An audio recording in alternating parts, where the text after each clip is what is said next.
Now, come on, dear students. I am taking other topics of lesson 2 of civics. This is for class 9. In this session, I am going to solve some of the important topics of your book, which is one person, one vote, and one value.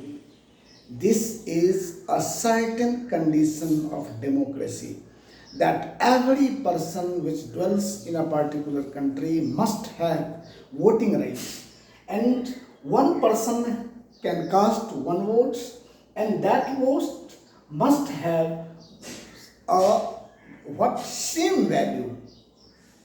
Only then we can say that setup is a democratic setup. Here I am giving you some examples. First of all, you take examples of Saudi Arabia. Saudi Arabia is a country where women not have voting rights. अभी भी voting के right को पाने के लिए दुनिया के हर एक देश में बहुत पहले से आपको स्ट्रगल चल रहा है. लोग बहुत लंबी लड़ाई लड़के वोटिंग का राइट्स पाए हैं. अभी भी दुनिया के कई सारे देश हैं जहाँ पर सारे सिटीजन्स को सेम वोटिंग राइट्स नहीं मिला हुआ है. जैसे सऊदी अरेबिया में हमने कहा कि वुमेन्स को वोटिंग राइट्स नहीं है. इससे पहले भी मैंने बतलाया था कि वुमेन्स को सऊदी अरेबिया में बहुत सारे राइट्स नहीं मिले हैं. आप एस्टोनिया का उदाहरण लीजिए. एस्टोनिया में केवल जो एस्टोनिया का मूल निवासी है उसको वोटिंग राइट्स है, और रशियन जो माइनॉरिटीज़ है उसको वोटिंग राइट्स नहीं दिया हुआ है, रशियन मूल के जो लोग हैं. फिजी पे आइए. फिजी का जो मूल निवासी है they have voting rights, but Indian Fijian have no voting rights, उसको नहीं है. तो इस तरह के जो उदाहरण हम लेते हैं तो उसमें हम देखते हैं कि वोटिंग राइट्स अगर आप पार्टिकुलर पर्सन को ही देते हैं, particular section of your society को ही मिला होता है, तो इस तरह के हालात को, ऐसे कंडीशंस को हम डेमोक्रेटिक कतई नहीं कर सकते हैं. डेमोक्रेटिक होने के लिए ये आवश्यक है कि समानता हो, इक्वलिटी हो और सबों को राइट्स मिले. On the basis of these examples, I am going to give you a next feature of democracy, that in a democracy each adult citizens must have one vote and each vote must have one value. This is the important feature of democracy, that every citizens must have voting rights and each vote have same value. तो ये प्रजातंत्र का एक बहुत बड़ा, बहुत ही important feature है कि प्रत्येक व्यक्ति को वोटिंग राइट्स मिले होने चाहिए और प्रत्येक व्यक्ति का जो वोटिंग वैल्यू हो वो सेम होना चाहिए. ऐसा नहीं जैसा कि हम कुछ उदाहरणों में देखते हैं. हमने फिजी का उदाहरण दिया था, तो वहाँ पे जो फिजियन मूल के लोग हैं उनके वोटिंग राइट्स, वोटिंग वैल्यूज़ अधिक हैं, जबकि इंडियन फिजियन है उसका वोटिंग वैल्यू कम होता है. तो इस तरह से अगर आप डिस्क्रिमिनेशन करते हैं तो वो ये इक्वलिटी नहीं हुआ, और इस व्यवस्था को हम कतई डेमोक्रेटिक नहीं कर सकते हैं. Now I am going to take next feature of democracy, that rules of law and respect for rights.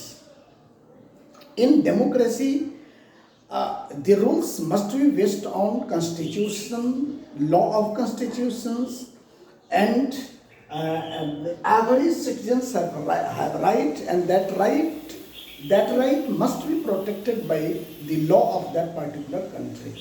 तो ये एक बहुत बड़ा फीचर है डेमोक्रेसी का.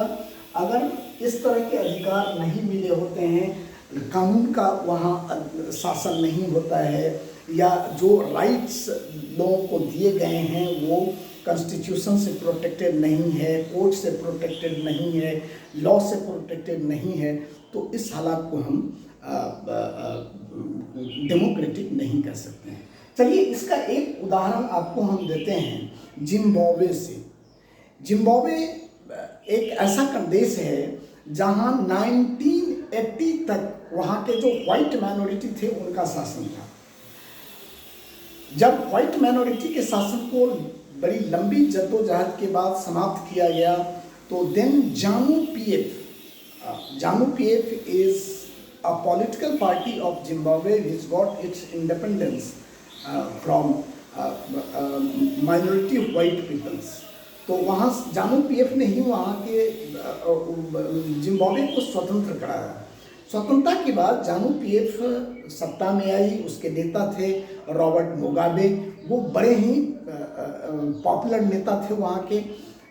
पॉपुलरिटी उनकी बहुत लंबे समय तक बनी रही, ये बात सही है, लेकिन केवल पॉपुलरिटी के आधार पर हम ऐसा नहीं कह सकते कि वो एकदम डेमोक्रेटिक थे, क्योंकि जानु पीएफ पार्टी जब तक आपको जिम्बाब्वे में शासन की, वो डर्टी ट्रिक्स अपना करके सत्ता में बनी रही।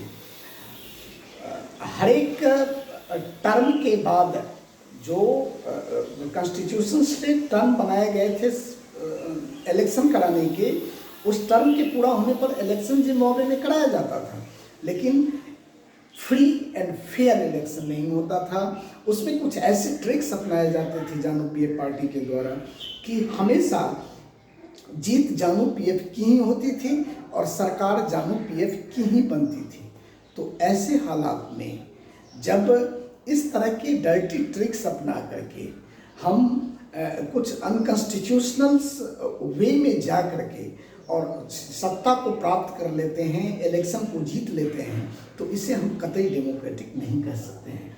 On the basis of this features we can give a defining feature of what democracy, that a democratic government rules within limits set by constitutional law and citizens' right. This is very important feature of democracy कि प्रजातंत्र में शासन जो चलाया जाना चाहिए वो constitutions के द्वारा जो स्थापित रूल्स एंड रेगुलेशंस हैं उसके लिमिट में ही चलाया जाना चाहिए, और संविधान के द्वारा जो राइट्स जनताओं को दी गई है, सिटीजन्स को प्रदान किए गए हैं, उस राइट्स के अंदर में ही शासन व्यवस्था चलाई जानी चाहिए। ऐसा नहीं कि हम लोगों के राइट्स को छीन करके और शासन को चलाते रहें, तो इसको हम कॉन्स्टिट्यूशनल डेमोक्रेटिक कतई नहीं कह सकते हैं। ये अनकॉन्स्टिट्यूशनल है और अनडेमोक्रेटिक है। तो इस तरह से हमने डेमोक्रेसी के कुछ फीचर्स को देखा, समझा, और इससे हम ये भी पता लगा पाए कि डेमोक्रेसी केवल जनता के शासन को ही नहीं कहेंगे। जनता के शासन को हम तब कहते हैं जब पूर्ण रूप से इसका इम्प्लीमेंटेशन हो।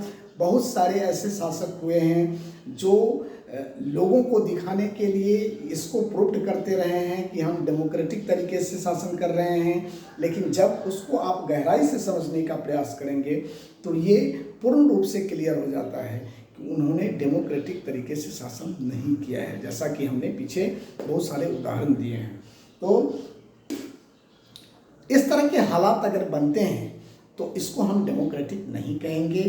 इन सारे हालातों से इतर अगर पूर्ण रूप से कॉन्स्टिट्यूशंस के रूल्स एंड रेगुलेशंस के दायरे में जनताओं के राइट्स को की रक्षा करते हुए फ्री एंड फेयर इलेक्शन करा करके ऐसी सरकार बनाते हैं जो डिसीजन जनता के द्वारा चुनी हुई सरकार के द्वारा लिए जाते हैं, तभी हम उसको डेमोक्रेटिक कह सकते हैं। ओके।